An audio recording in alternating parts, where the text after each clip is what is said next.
Class 6 বোর্ডের দিকে নজর দাও। আজকে আমরা পড়ব বায়ু দূষণ।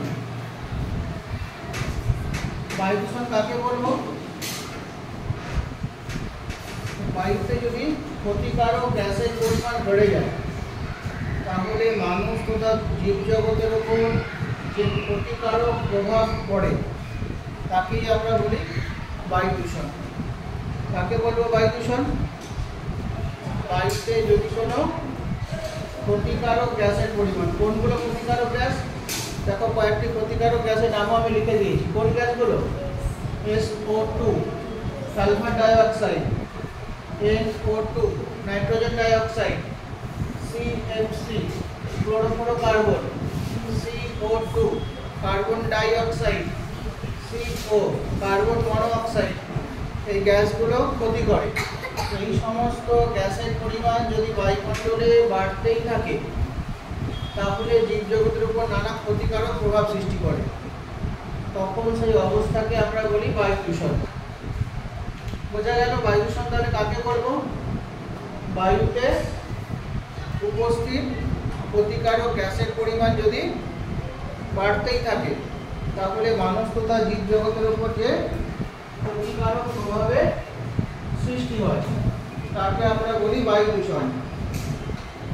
এখান থেকে পরের একটা কোশ্চেন আছে, বায়ুতে উপস্থিত কয়েকটি ক্ষতিকারক গ্যাসের নাম বলো। কি নাম ক্ষতিকারক গ্যাসগুলো? SO2 অর্থাৎ সালফার ডাইঅক্সাইড, পুরো নাম হচ্ছে sulphur dioxide, NO2 nitrogen dioxide, CFC chlorofluorocarbon, CO2 carbon dioxide, CO carbon monoxide. এই সমস্ত গ্যাসের পরিমাণ যদি বায়ুতে বাড়তেই থাকে তাহলে মানুষ তথা জীবজগতের উপর একটা ক্ষতিকারক প্রভাব পড়ে। তখন সেই অবস্থাকে আমরা বলি বায়ু দূষণ। এখানে একটা জিনিস জেনে নেবো, কোশ্চেনটা বারবার এসেছে, ফুকুশিমা দুর্ঘটনা। ফুকুশিমা হচ্ছে জাপানের একটা শহর, সেখানে একটা পারমাণবিক বিদ্যুৎ কেন্দ্র ছিল। সেই বিদ্যুৎ কেন্দ্রে 2011 সালে একটা দুর্ঘটনা ঘটে, ফলে প্রচুর পরিমাণে বিষাক্ত গ্যাস বায়ুমণ্ডলে মিশে যায়, ফলে বহু লোক মারা গিয়েছিল। ফুকুশিমা কোথায় অবস্থিত? জাপানে। কি ছিল সেখানে, কি ঘটেছিল, ঘটনাটা কি? সেখানে একটি পারমাণবিক বিদ্যুৎ কেন্দ্র ছিল। এই পারমাণবিক বিদ্যুৎ কেন্দ্রে দুর্ঘটনা ঘটার ফলে বিভিন্ন ক্ষতিকারক গ্যাস বায়ুমণ্ডলে মিশে গিয়েছিল, ফলে অনেক লোক মারা গিয়েছিল। আর নিচে আরেকটা শব্দ লিখেছি দেখো, বসুন্ধরা দিবস। অর্থাৎ বসুন্ধরা শব্দের অর্থ হচ্ছে পৃথিবী। এই বায়ু দূষণের হাত থেকে পৃথিবীকে রক্ষা করার জন্য মূল উপায় হচ্ছে যে সমস্ত ক্ষতিকারক গ্যাস বাতাসে মিশছে তার পরিমাণকে কমিয়ে আনা। বায়ু দূষণ রোধ করার মূল উপায় কি বললাম? যে সমস্ত জায়গা থেকে ক্ষতিকারক গ্যাসগুলো বায়ুমণ্ডলে মিশে সেই জায়গাগুলোকে নিয়ন্ত্রণ করা। যাতে আমরা নিয়ন্ত্রণ করতে পারি এবং ভুলে যাতে না যায় সেই জন্য প্রতি বছর 22 এপ্রিল আমরা বসুন্ধরা দিবস পালন করি, যাতে ওই দিনটা আসলেই আমাদের মনে পড়ে যায় যে আমাদের বায়ু দূষণ রোধ করতে হবে। বোঝা গেল? তাহলে বসুন্ধরা দিবস আমরা কবে পালন করি? 22 এপ্রিল। ফুকুশিমা দুর্ঘটনা কবে ঘটেছিল? 2011 সালে। কোথায় ফুকুশিমা? জাপানের একটি শহর।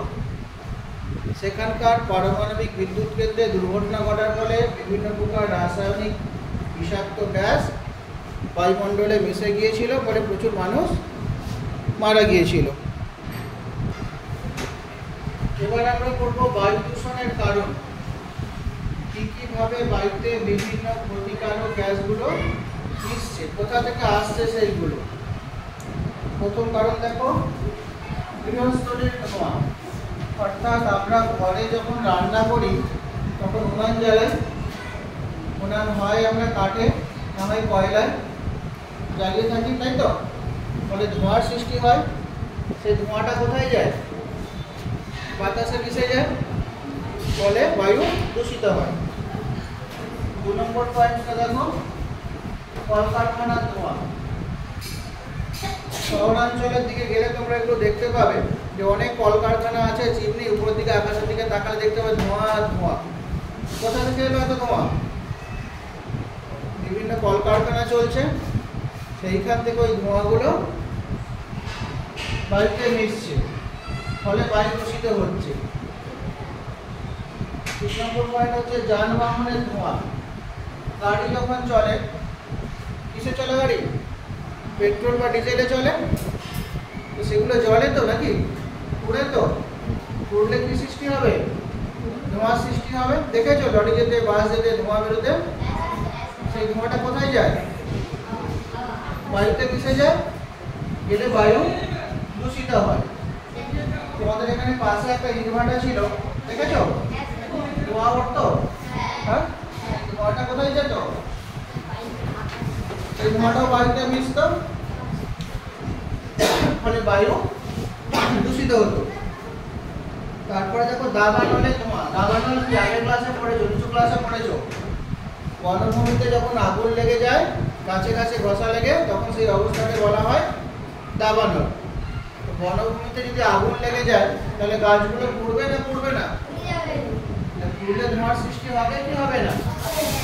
সেই অবস্থাকে ফলে যে ধোঁয়াটা কোথায় যাবে? সেই ধোঁয়াটাও বায়ুতে মিশে যাবে, ফলে বায়ু দূষিত হবে। অগ্নুৎপাতের ধোঁয়া। আমাদের পৃথিবীতে বিভিন্ন স্থানে অনেকগুলি আগ্নেয়গিরি রয়েছে বা বিভিন্ন ধরনের আগ্নেয়গিরি রয়েছে। সেই আগ্নেয়গিরি থেকে যখন অগ্নুৎপাত হয়, তখন সেখান থেকে লাভা বেরিয়ে আসে। লাভা বেরোবার সাথে সাথে বিভিন্ন প্রকার বিষাক্ত গ্যাসও বায়ুতে মিশে যায়, ফলে বায়ু দূষিত হয়।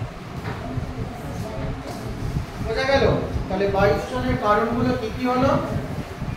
গৃহস্থলীর ধোঁয়া। এই পয়েন্টটা যদি ব্যাখ্যা করে কি লিখবো?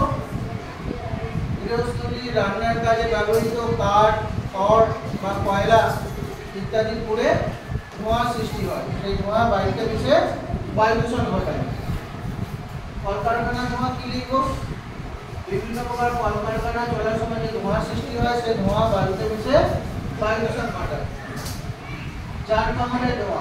এখানে কি লিখবো? বিভিন্ন প্রকার যানবাহন চলাচলের ফলে যে ধোঁয়ার সৃষ্টি হয়, সেটি বায়ুতে মিশে বায়ু দূষণ ঘটায়। ইট ভাটার ধোঁয়া। এটা কি লিখবো? ইট ভাটাতে ইট পোড়ানোর জন্য কয়লা ব্যবহার করা হয়। এই কয়লা পুড়ে ধোঁয়ার সৃষ্টি হয়, সেই ধোঁয়া বায়ুতে মিশলে বায়ু দূষণ ঘটে। বনভূমিতে আগুন লেগে দাবানলের সৃষ্টি হলে গাছ পুড়ে যায়, ফলে যে ধোঁয়ার সৃষ্টি হয় তা বায়ুতে মিশে বায়ু দূষণ ঘটায়। অগ্নুৎপাতের ধোঁয়া। আগ্নেয়গিরি থেকে যখন অগ্নুৎপাত হয়, তখন বিভিন্ন প্রকার গ্যাস বায়ুতে মিশে বায়ু দূষণ ঘটায়।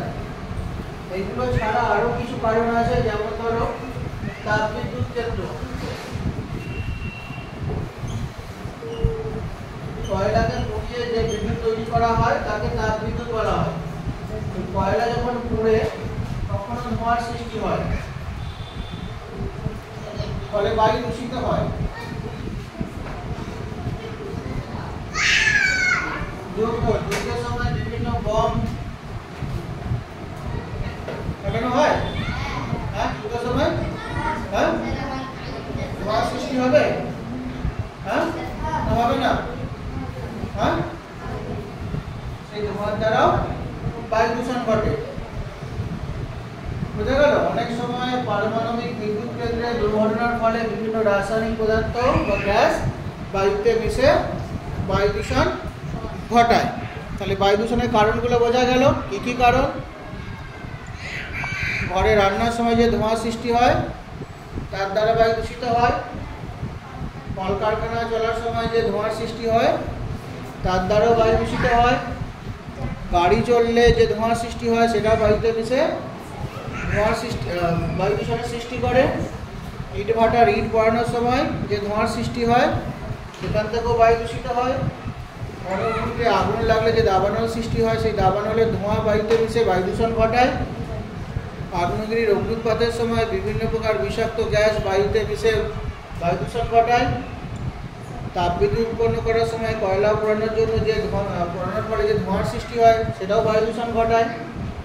যুদ্ধের সময় বিভিন্ন অস্ত্র বম ইত্যাদি ব্যবহার করার ফলে যে ধোঁয়ার সৃষ্টি হয় সেটাও বায়ু দূষণ ঘটায়। তাহলে আশা করি বায়ু দূষণের কারণগুলো বোঝা গেল। এবার দেখো বায়ু দূষণের ফলে কি ঘটে। বায়ু দূষণের ফলে আমাদের শরীরে বিভিন্ন প্রকার রোগের সৃষ্টি হবে।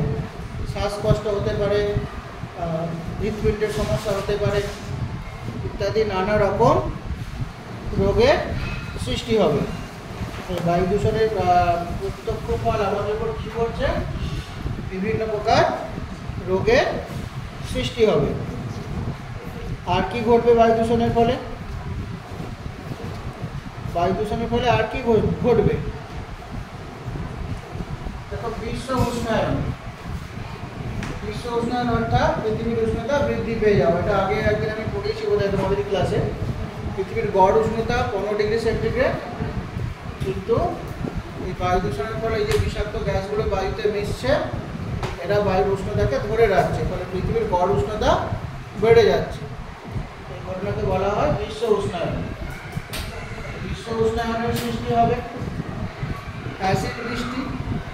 এই যে বিষাক্ত গ্যাসগুলো বায়ুতে মিশলো তারা জলীয় বাষ্পের সাথে বিক্রিয়া করবে, করে অ্যাসিডে পরিণত হবে এবং বৃষ্টির জলের সাথে ঝরে পড়বে, তখন তাকে অ্যাসিড বৃষ্টি বলা হয়।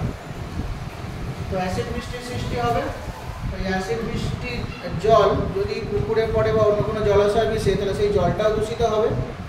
যদি মাটিতে মিশে মাটিও আম্লিক হয়ে পড়বে।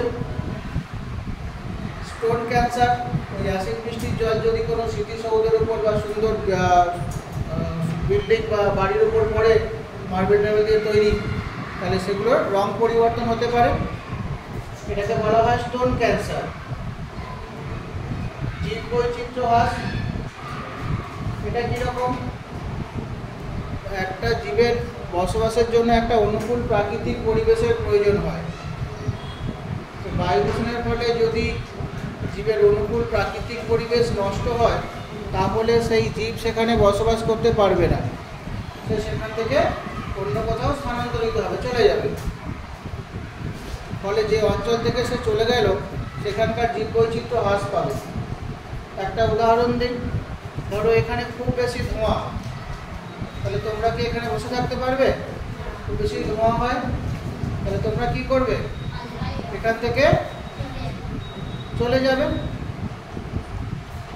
তেমনি অন্যান্য জীবও সেই অঞ্চল ছেড়ে চলে যেতে পারে যদি তার অনুকূল পরিবেশ নষ্ট হয়।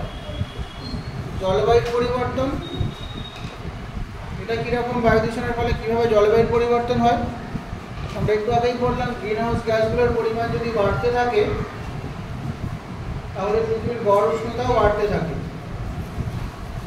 এখন কোনো শীতল জায়গা, যেমন ধরো মেরু অঞ্চল, সেখানে যে জীবগুলো বসবাস করে তাদের সেই অনুকূল পরিবেশ আছে বলেই সেখানে তারা বসবাস করে।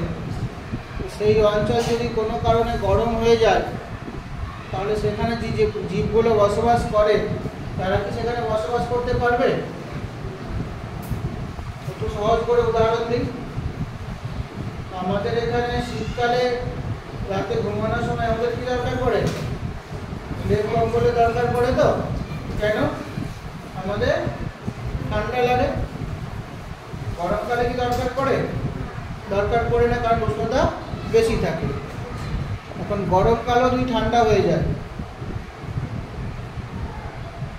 গরমকালে যদি আর গরমকাল না থাকে, উষ্ণতা যদি বেড়ে যায়, তাহলে কি সেই সময়টা তো আমাদের কম্বলের দরকার পড়বে নাকি পড়বে না? দরকার পড়বে। এবার তোমাকে নিয়ে গিয়ে যদি আমি মেরু অঞ্চলে রেখে আসি, যেখানে সারা বছর ধরো গড়ে -40-50 ডিগ্রি টেম্পারেচার, সেখানে কি তুমি থাকতে পারবে? থাকতে পারবে না। তোমাকে যতই মোটা কম্বল দেওয়া হোক, 2-4 দিন প্রয়োজন। এখানে থাকতে গেলে সেখানকার পরিবেশের সাথে আস্তে আস্তে তোমাকে অভিযোজন করতে হবে, নাহলে থাকতেই পারবে না। তো সেই ঠান্ডা জায়গায় যদি গরম হয়ে যায় বা কোনো গরম জায়গা যদি হঠাৎ করেই ঠান্ডা হয়ে যায়, তাহলে সেখানকার অনুকূল পরিবেশ নষ্ট হলো সেখানকার জীবের জন্য। তাহলে যে জীবগুলো সেই অঞ্চলে বসবাস করে তারা আর সেখানে বসবাস করতে পারবে না, তারা মারা যাবে। বোঝা গেল? ফলে জীববৈচিত্র্যটা হ্রাস পাবে। আর এটাই হচ্ছে জলবায়ু পরিবর্তন। শীতল জায়গা উষ্ণ হয়ে পড়লো বা উষ্ণ জায়গা শীতল হয়ে পড়লো, যখন বৃষ্টি হওয়ার কথা বৃষ্টিপাত হলো না, বা যখন বৃষ্টিপাতের দরকার নেই তখন প্রচুর বৃষ্টিপাতে বন্যার সৃষ্টি হলো। এগুলোই হচ্ছে জলবায়ুর পরিবর্তন। তাহলে বায়ু দূষণের ফলে আমরা কী কী দেখতে পাচ্ছি, কী কী ঘটনা ঘটে, কী কী অসুবিধার সৃষ্টি হয়? বিভিন্ন প্রকার রোগের সৃষ্টি হয়। কী কী রোগের সৃষ্টি হতে পারে? আমাদের শ্বাসকষ্ট হতে পারে, তাই তো, মাথা ঝিমঝিম করতে পারে, ফুসফুসের সমস্যা, নানা রকমের হৃদপিণ্ডের সমস্যা ইত্যাদি ঘটতে পারে। পৃথিবীর গড় উষ্ণতা বেড়ে যেতে পারে, অর্থাৎ বিশ্ব উষ্ণায়ন ঘটবে, গ্লোবাল ওয়ার্মিং ঘটবে। বিষাক্ত গ্যাসগুলো জলীয় বাষ্পের সাথে বিক্রিয়া করে অ্যাসিডে পরিণত হতে পারে, বৃষ্টির জলের সাথে ঝরে পড়বে, তারপর মানে অ্যাসিড বৃষ্টি ঘটবে। সেই অ্যাসিড বৃষ্টি যদি জলে পড়ে জল দূষিত হবে, মাটিতে পড়লে মাটি আম্লিক হয়ে যাবে। কোনো যদি স্মৃতিসৌধের উপর পড়ে তাহলে সেই বিল্ডিং নষ্ট হয়ে যেতে পারে, যাকে আমরা বলি স্টোন ক্যান্সার। জীবের অনুকূল প্রাকৃতিক পরিবেশ বিনষ্ট হতে পারে, ফলে জীব সেখান থেকে স্থানান্তরিত হবে, কারণ ওই অঞ্চলের জীববৈচিত্র্য হ্রাস পেয়ে যেতে পারে। জলবায়ু পরিবর্তন করতে পারে, অর্থাৎ গরম খুব বেড়ে যেতে পারে বা ঠান্ডা খুব বেড়ে যেতে পারে, বা অত্যাধিক বৃষ্টি হতে পারে অসময়ে যখন বৃষ্টির দরকার নেই, ইত্যাদি ঘটনা ঘটতে পারে। এগুলো হলো বায়ু দূষণের ফল। তবে বায়ু দূষণের কারণ তো আমরা পড়লাম, ফলাফলটাও জানলাম। এবার নিয়ন্ত্রণ করব কি করে?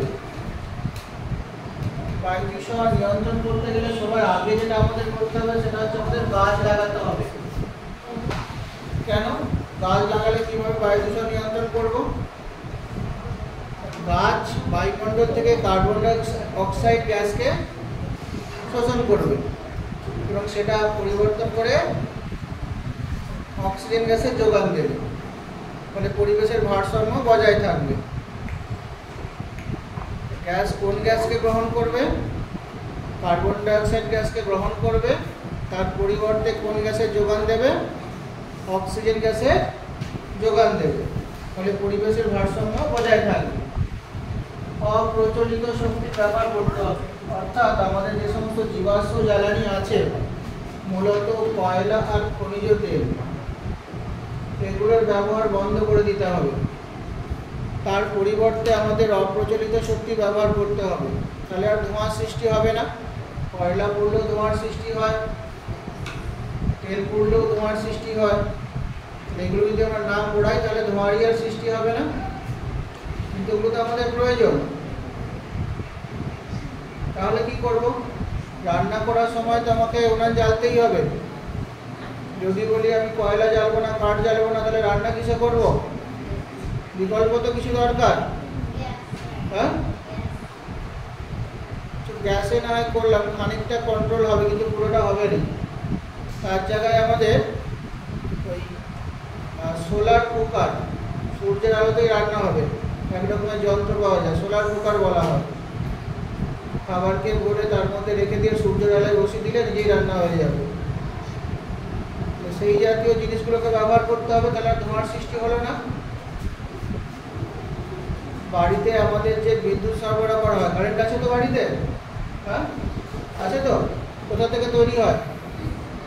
আমাদের দেশে মূলত কয়লাকে পুড়িয়ে বিদ্যুৎ উৎপন্ন করা, সেই বিদ্যুৎটা তোমার ঘরে সরবরাহ করা হয় এবং সেখানে আলো জ্বালো, পাখা ঘোরাও, টিভি দেখো, আরও অনেক কাজ করে থাকো।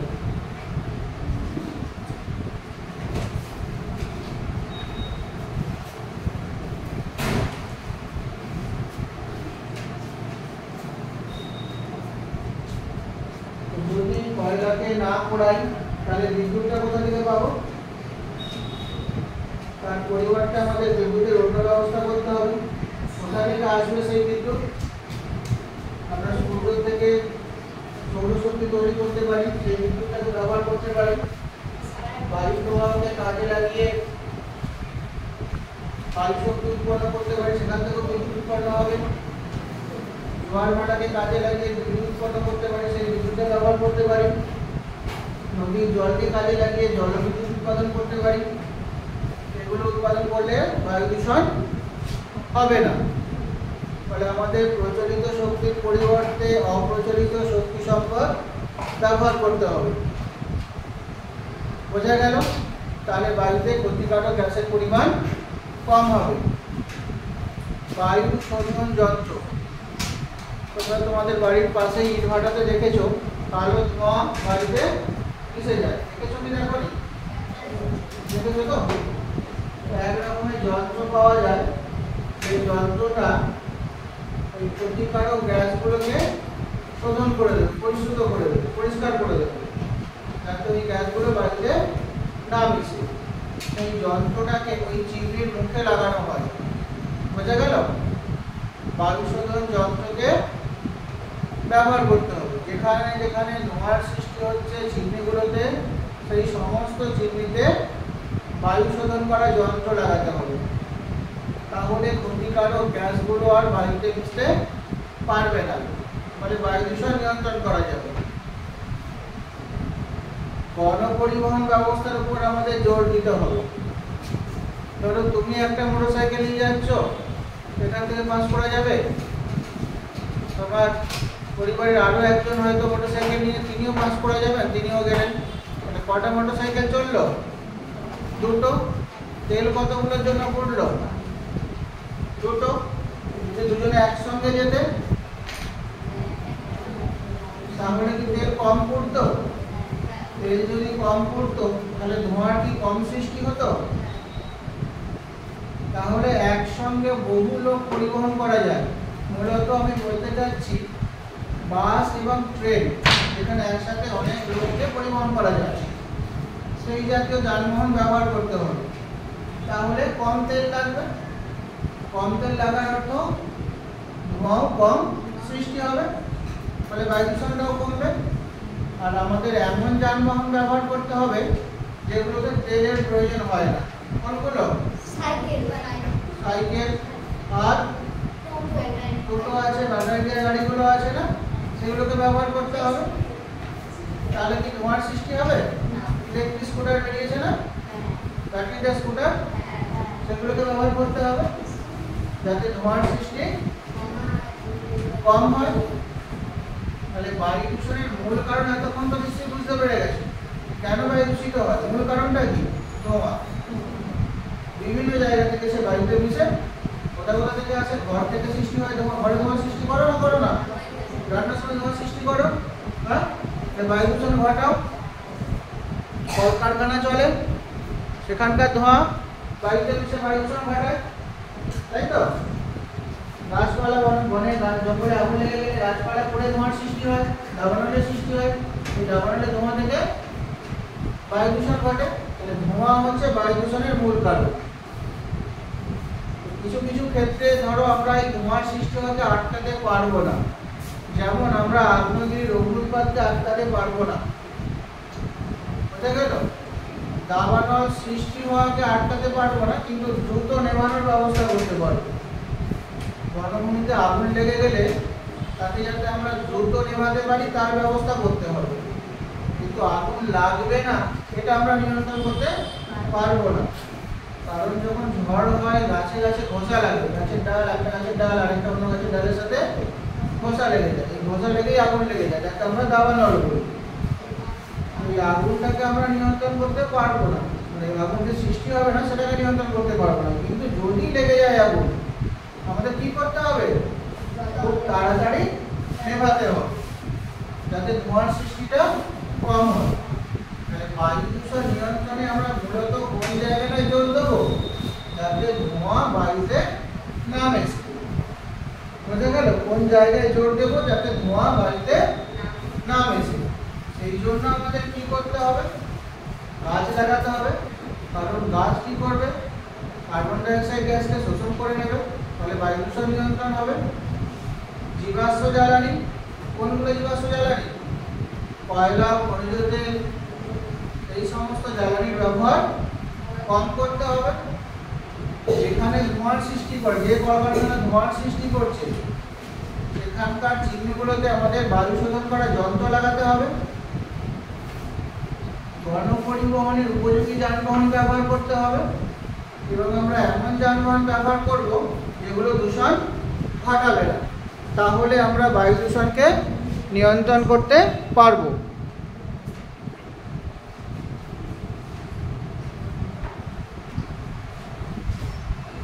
এবার গ্রিন হাউস গ্যাস কাকে বলবো?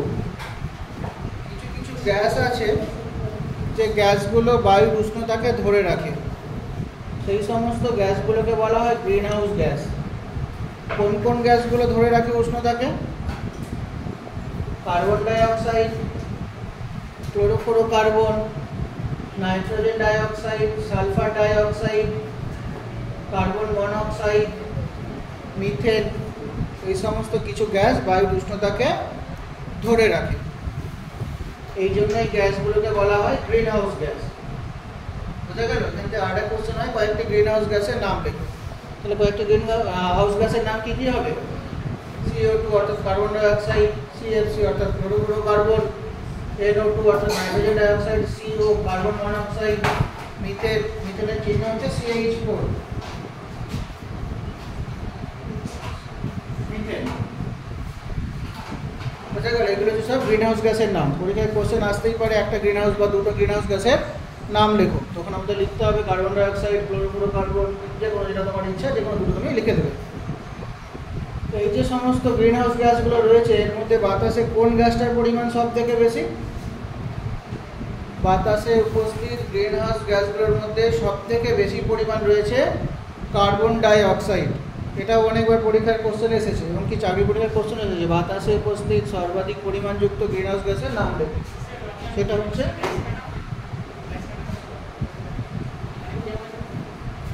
Chlorofluorocarbon, carbon die oxide. বাতাসে উপস্থিত সর্বাধিক পরিমাণযুক্ত গ্রিন হাউস গ্যাস হলো কার্বন ডাই অক্সাইড। বোঝা গেল? কোন গ্রিন হাউস গ্যাস সব থেকে বেশি পরিমাণ রয়েছে বাতাসে? Carbon die oxide. কয়েকটি গ্রিন হাউস গ্যাসের নাম লেখো। কি হবে নামগুলো? কয়েকটি গ্রিন হাউস গ্যাসের নাম। CO2 carbon die oxide, CO2 এর পুরো নাম কি? Carbon dioxide. CFC এর পুরো নাম কি? ক্লোরোফ্লোরোকার্বন। NO2 এর পুরো নাম কি? Nitrogen dioxide. CO এর পুরো নাম কি? Carbon monoxide. মিথেন CH4, এগুলো হলো গ্রিন হাউস গ্যাস। মানে কয়েকটি গ্রিন হাউস গ্যাসের নাম আশা করি তোমরা লিখতে পারবে। আজকের ক্লাসে আমরা কি কি পড়লাম, কি কি শিখলাম? বায়ু দূষণ কাকে বলে, বায়ু দূষণ কেন হয়, অর্থাৎ বায়ু দূষণের কারণগুলো কি কি ছিল, বায়ু দূষিত হলে আমাদের কি কি অসুবিধার সৃষ্টি হয়, আমরা কি কিভাবে বায়ু দূষণকে নিয়ন্ত্রণ করতে পারবো। এতটা তোমাদের পড়ালাম, ক্লাস তো টাইম শেষ, চ্যাপ্টারটা শেষ হলো না, আর একটুখানি বাকি আছে, আমি কালকে এটা তোমাদেরকে শেষ করিয়ে দেবো।